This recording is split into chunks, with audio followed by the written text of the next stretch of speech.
पाकिस्तान से युद्ध में शर्मनाक हार के बाद 3 भारतीय राज्यों में दंगे, लोग गुस्से में, मोदी सरकार दबाव में। पाकिस्तान से हाल ही में हुए युद्ध में शर्मनाक हार के बाद भारत के अंदरूनी हालात बिगड़ गए हैं। भारतीय मीडिया और जमीनी सूत्रों के मुताबिक महाराष्ट्र, राजस्थान और उत्तर प्रदेश समेत 3 बड़े राज्यों में जनता की तीखी प्रतिक्रिया हुई है, जहां बड़े पैमाने पर दंगे भड़के हैं। सूत्रों के मुताबिक युद्ध में हार और सेना के पीछे हटने से भारतीय राष्ट्र में गुस्सा है। लोग सड़कों पर उतर आए हैं। सरकारी दफ्तरों और सैन्य प्रतिष्ठानों के बाहर प्रदर्शन हो रहे हैं। कई जगहों पर प्रदर्शनकारियों ने पाकिस्तान पर हमले की मांग करते हुए नारे लगाए, लेकिन मोदी सरकार की चुप्पी और पीछे हटने ने स्थिति को और गंभीर बना दिया है। सार्वजनिक हलकों में यह धारणा मजबूत होती जा रही है कि मोदी सरकार ने केवल बयानों और झूठे दावों पर भरोसा किया है, जबकि युद्ध के मैदान में उसे न केवल स्पष्ट हार का सामना करना पड़ा है, बल्कि क्षेत्र में भारत की प्रतिष्ठा भी धूमिल हुई है।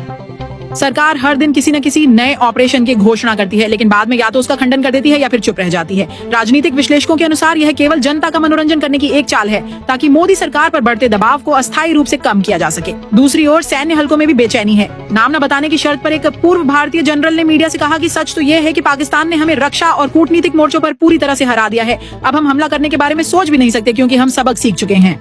दंगों के दौरान अब तक 30 से ज्यादा जिलों में कर्फ्यू लगाया जा चुका है, जबकि दर्जनों लोग घायल हुए हैं और कई गिरफ्तार किए गए हैं। मोदी सरकार ने कानून व्यवस्था बनाए रखने के लिए अर्धसैनिक बलों को तैनात किया है, लेकिन स्थिति अभी भी नियंत्रण में नहीं आ पाई है। अंतर्राष्ट्रीय पर्यवेक्षकों का कहना है कि अगर भारत ने अपनी घरेलू और विदेशी नीतियों में तुरंत बदलाव नहीं किया, तो यह हार उसके राजनीतिक नेतृत्व के लिए बहुत बड़ा झटका साबित हो सकती है। दूसरी ओर पाकिस्तान के साथ हाल ही में हुए युद्ध में मिली करारी हार के बाद जहां भारत गंभीर आंतरिक दबाव का सामना कर रहा है, वहीं सैन्य नेतृत्व में भी भूचाल आया हुआ है।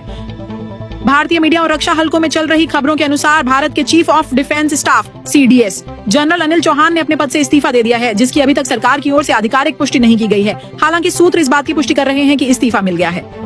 सूत्रों के अनुसार जनरल अनिल चौहान ने अपने इस्तीफे में माना है कि पाकिस्तानी वायुसेना के असाधारण प्रदर्शन और आक्रामक रणनीति के कारण भारतीय वायुसेना को गंभीर नुकसान उठाना पड़ा। उन्होंने स्पष्ट किया कि जिस तेजी से पाकिस्तानी वायुसेना भारतीय युद्धक विमानों को निशाना बना रही थी, उससे भारतीय सैन्य नेतृत्व में यह डर और घबराहट पैदा हो गई थी कि कहीं पाकिस्तान हमारी पूरी वायुसेना को नष्ट न कर दे। जनरल अनिल चौहान के अनुसार हमने पाकिस्तानी वायुसेना की क्षमताओं को बहुत कम आंका था।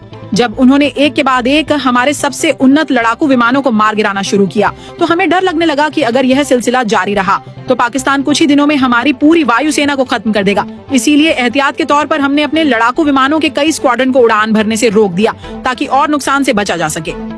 भारतीय सैन्य सूत्रों का कहना है कि यह फैसला सैन्य रणनीति के बजाय मजबूरी में लिया गया था, क्योंकि पाकिस्तान की श्रेष्ठता ने भारत की रक्षा प्रणाली को बुरी तरह से उजागर कर दिया था। जनरल अनिल चौहान के इस्तीफे की खबर ने भारत में राजनीतिक और सार्वजनिक तौर पर हंगामा मचा दिया है। विपक्षी दलों ने मोदी सरकार की तीखी आलोचना करते हुए सवाल उठाया है कि जब सैन्य नेतृत्व खुद पाकिस्तान की श्रेष्ठता को स्वीकार कर रहा है, तो सरकार किस आधार पर जीत का दावा कर रही है। विश्लेषकों का कहना है कि जनरल अनिल चौहान का इस्तीफा सिर्फ एक व्यक्तिगत कदम नहीं है, बल्कि यह भारत की रक्षा प्रणाली की विफलता और मोदी सरकार की सैन्य नीति की अप्रभावी रणनीति का प्रतिबिंब है। अगर सरकार ने जल्द ही स्थिति का जायजा नहीं लिया, तो यह हार सिर्फ युद्ध के मैदान तक सीमित नहीं रहेगी, बल्कि राजनीतिक व्यवस्था पर भी इसका असर पड़ेगा।